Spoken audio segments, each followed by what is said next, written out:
Hi, everyone. It's Stephanie with the patient story. Hope everyone's doing well today. I'm really excited to introduce our special guest today with a great story to tell. And Louis, I'd like to say thank you so much for spending time with us. Thank you for having this channel. I think it's really important, and I'm very happy to be here talking to you. Well, we're excited to jump into your story. And I know it's about non-Hodgkin lymphoma, DLBCL, or diffuse large B cell. But before we get into all that, you are so much more than your cancer diagnosis. So I'd love for people to learn more about you outside of that cancer context. Okay. So I guess the elevator speech on Lewis is, I'm a Cuban American, first generation immigrant. I grew up on the East Coast, went to school out there, went to law school here in Chicago, met my wife in law school. She was originally from the West Coast. Wound up settling in Chicago, and after a decent run at the corporate world, I've spent most of my legal career in government and public service. We live on the north side of Chicago. I work for a government agency that does a lot of work with the disabled and elderly population. My wife does a lot of estate planning. We have two kids, one of whom is currently on a gap year, going to start college, next year, and the other is a junior in high school.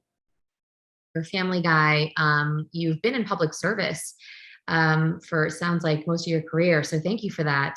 I know that your life didn't, no one plans for this to happen, but things started to happen in terms of first symptoms. You said around 2020, about the same time, but last year.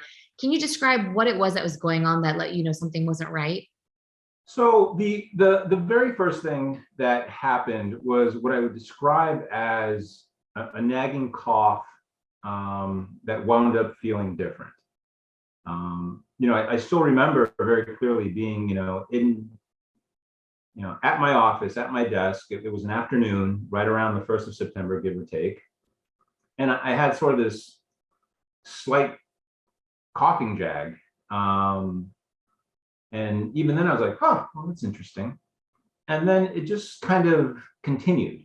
And at first I didn't give it a ton of importance because for the past 2 or 3 winters, I had gotten some pretty bad pneumonia, and/or bronchitis. And so I just assumed it's like, oh, I didn't win the lottery when they were giving out lungs. My lungs are just weak, or they're prone. And so I really didn't think that much of it, but the cough didn't go away. And it sort of, kept expressing itself to the point where, I got worried enough to be like, well, I guess this is my fall call to my primary care doctor so that he can, fix up my lungs. Yeah, it's easy to explain away some of these things, right? Easy to say, oh, in hindsight. So I know, thank you for the dates. You did send me what was going on. And if I were to summarize, it was this nagging cough and fatigue. You had a couple of telehealth medicine appointments, I should say, with your primary care, who prescribed an inhaler at first and then ordered x-rays, and everything was negative, along with your COVID test, because that was where we live in COVID times. Yeah. That was September, and going into the following month, it was still more x-rays that were negative, more telehealth appointments, steroids.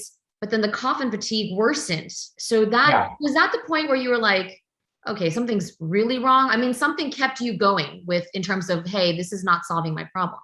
Yeah, and I think what kept me going was the fact that the cough was getting worse and just would not go away. And I was also starting, as you said, to experience, this kind of fatigue, which I think a lot of the cancer websites really get it right when they describe cancer fatigue is a fatigue that doesn't go away by, when you sleep or you rest, and I think also in my mind, I was, getting thinner, but, one of my reactions to the pandemic was to kind of work out obsessively, so again, that was a symptom that could have been masked, it's like, hooray for me, I'm losing weight, I'm doing this, I'm doing that. But it's extraordinarily difficult to articulate with sort of the available adjectives. What about the cough and the fatigue made me feel bad? The cough was persistent, it was worsening, and it would respond to the steroids initially, but then as soon as I stopped taking them, it would be back. And the best way that I can describe it was that I started to get this really nagging, frightening feeling in the back of my mind that something has a hold of you and it's not letting go. So what is it? You know, and that feeling of something has a hold of you, I think was really my first emotional challenge in my illness, even before I knew I had it. You mean listening to your voice, that inner voice? Yeah, listening to the inner voice and saying, you know, dude, something is off. You know, yes, you've had a cough, you know, the last 3 winters, and yes, the last 3 winters you've usually wound up on some form of antibiotic therapy or, you know, a couple of days off work or whatever, but it just felt different. And because it was so lung and fatigue centric, I guess, for lack of a better term, you know, my first hypochondriacal run at anxiety was something like COPD, right? And so I made the mistake of going to COPD Google Medical School, right? You know, and as you know, once you get on Google and look up medical stuff, you can convince yourself that you have, 37 different diseases before you're done in the first hour. And so really it was cough and fatigue, both worsening, both just, it's difficult to describe. And, you don't want to do too much about retconning, right? Sort of describing what was going on then through the lens of what you know now. But even then, there was a very sort of anxiety-provoking sense of permanence about it. Right. Like, hey, this isn't going to go away. Right. There's a new player on the field, and they're not going to take the bench. It's a great way of putting it. And it, like you said, it is hard to articulate in words really what that feeling is, but it is this sort of inner voice that only we know and we hear. And you did push forward. So you had the fatigue, the cough that was worse. They were both worsening. Yeah. The weight loss, and then night sweats as well, meaning at night you were starting to just get a little bit damp, right? Even if it had nothing to do with the environment, it was just. Right. And, the night sweats, I think, were,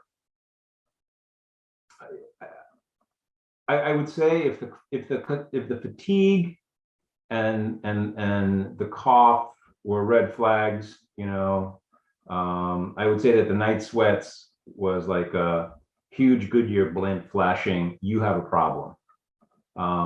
They were incredibly uncomfortable, and they really kind of went from, oh, I wonder if I turned up the heat too high, or gee, maybe 2 comforters is a bad idea, to getting up, feeling incredibly poorly, and having to take off, a t-shirt that literally felt like I'd gone swimming in it, and then going back to bed.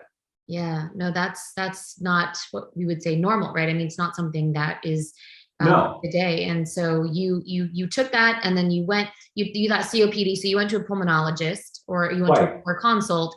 Another inhaler was prescribed, but then finally a CT scan was ordered. Now, did you push for that CT scan? I didn't push for the CT scan because I didn't have to.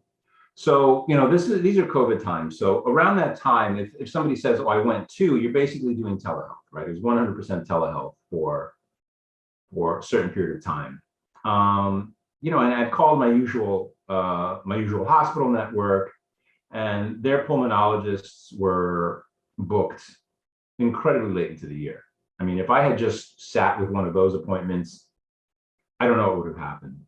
So I remember I spent sort of an hour during a lunch break on my phone calling anybody and everybody who would listen about, I need a pulmonology appointment. And I finally got through to a pediatric pulmonologist who said, we specialize in pediatric, pulmonology, but, I have a friend at this hospital system, which one that I was familiar with, but one that I would never have thought of going to. They were perfectly lovely and had a good reputation and everything, but they were just outside of my wheelhouse. And I called, and I was able to get an appointment, and was very excited for that appointment. The the days went by like years, and the seconds ticked by slowly, and I finally got to describe my symptoms to the pulmonologist. And he was very reassuring. He's like, well, we don't know. We basically, we don't know. We don't know. It could be any number of lung things, which I think are addressable. But he was concerned at that point about my weight loss, right? Because I think at that point I was down 17 pounds from what I had considered to be my baseline weight. Oh, wow. 17 pounds from baseline. How long did it take for you to drop that? 2 months. Oh my gosh, that's incredible. So, and I know Well, you had been working actually, out. hold on a second. I want to make sure. So no, about 2.5 months. Yeah, I mean, still, that's incredible. And I know that you've been working out a lot, but it's still a lot for one person to be Right. losing. So I do want to go to the CT scan because a lot of people, they get a little nervous. You went on November 23rd. You got the CT scan done. First of all, was it quick? How was the experience?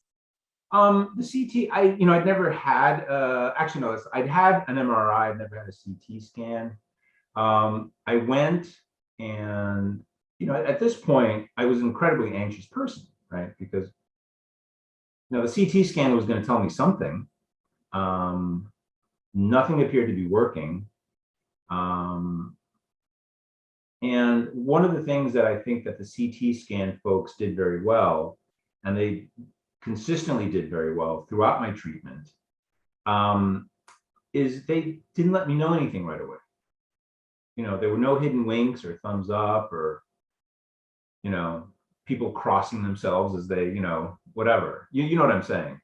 And I think it's important for folks who are just starting out on this journey to understand that, good CT scan and PET scan specialists are going to leave the interpretation of the results to the MDs, the radiologist or the pulmonologist. So, if your CT tech is having a bad day and they're being kind of sour and, unexpressive for your CT scan, it doesn't mean that they found anything. It really is a case of you don't know what you don't know. But in terms of the mechanics of it, it was very quick. Went in, they were very professional. They explained the process. They prepped me. They did it, and I was gone. Yeah, no. And how long did it take to get the results? Just a quick answer of. The way that I remember it is it took about 2 days. And 2 days is a long time to be waiting, obviously, for results. We call that scanxiety. Yeah, and it was an incredible amount of scanxiety, and I have experienced scanxiety after that, and I will continue to experience scanxiety, for X amount of time into the future. One message to my cancer brethren is scanxiety is, you can deal with it, but that's for later. I would love later. We will talk about how you were able to deal with each time. But so 2 days later, you get the results. Was it over? It was a phone call, right? It was a phone call, and it was a phone call that I got in a barber's chair. I'm getting my hair cut, and I get a phone call, and I sort of miss it. But at that point, I was really monitoring my phone. It was just, you're getting your hair cut. Phone's in your pocket, you're not, whatever. And it was a message from the pulmonologist asking me to call him, right? And I told my barber, who I've been going to for a while, I said, hey, I'm sorry, but I gotta skip part of this. I just, I kind of gotta go, right? And so I called him back. I had to leave a message, drove back home. Actually was so anxious, I called the on-call service for the health system to see if they could help. And they were very nice and called me back. They're like, no, it's kind of got to be him. And so he finally reached me just as I was pulling into my garage. So my garage door comes down. It's winter. It's cold. My garage light goes out. So I'm sitting in a dark garage in a car, and the pulmonologist says, I'm sorry to tell you that, I looked at your CT scan, and, there were some findings And at that point, I sort of finished the sentence for him. And I don't know where it came out of.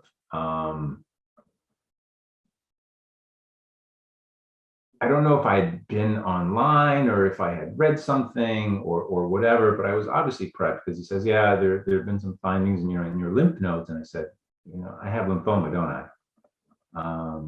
And he says, I think that's what it is, but, I'm going to send you for a biopsy to make sure.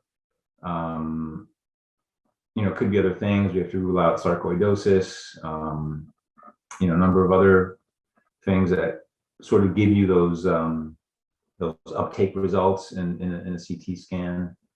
And there you have it. And I think the rest of the conversation, unlike other conversations that I had later in treatment, that particular conversation kind of turned into a blur. I remember him saying that, lymphoma was treatable, and he was referring me to an oncologist and all of this. But, there you have it. You have cancer. That's the call. And I know this is kind of an odd question because I don't think that many of us process anything in that moment, but how, I guess really more, what was your reaction? How did you process it in that moment? Especially for a lot of us, we think about breaking, like, how do we tell people we love? Right. No, I think that's a great question. And, my garage is what? It's 20 feet from the back of my house, maybe, whatever it is. And so I initially, I think it's a shock, right? And so I don't remember actually making the walk, but I somehow got myself from my car to my house, went through the back. My kids were home, so I just said hello like I would regularly do. And at that point, the fatigue had gotten to the point where I was doing probably more lying down that was good for me, but I went upstairs to the bedroom and I lay down and, just, it's so incredibly hard to describe. And, when you ask that question, I probably realized maybe for one of the first times that you probably relive that initial moment where somebody tells you you have cancer a number of times. And it's a little bit like the fable of the blind man touching the elephant, right? And each time I emotionally revisit that period or that news, a different aspect of it sort of comes to the fore. There's shock, there's fear, there's anger, there's a sense of loss, there's denial, and all of that just is playing out in this just disastrous emotional kaleidoscope. And it's hard to keep track of the swirling colors, and I think eventually what came out when my wife came in, I think, was numbness and denial. I think I would have to say that, numbness and denial are generally not emotions that people are proud of, but those are the ones that popped up for me. Because she came in, I said, hey, could you close the door? She closed the door. I said, hey, could you, come down, lie next to me? And she was like, what? I go, well, I had to talk with the pulmonologist. And she goes, what? He goes, I have lymphoma. And it's a type of cancer. She started to cry. I sort of held her. And I, told her, I'm like, hey, it's gonna be okay. I'm not scared. This is something that's treatable. We're gonna, kind of, we're gonna get through this. And I was very brave in that moment. I was sort of telling her all the things that she needed to hear. And I probably, to be honest, telling her all the things that I needed to hear.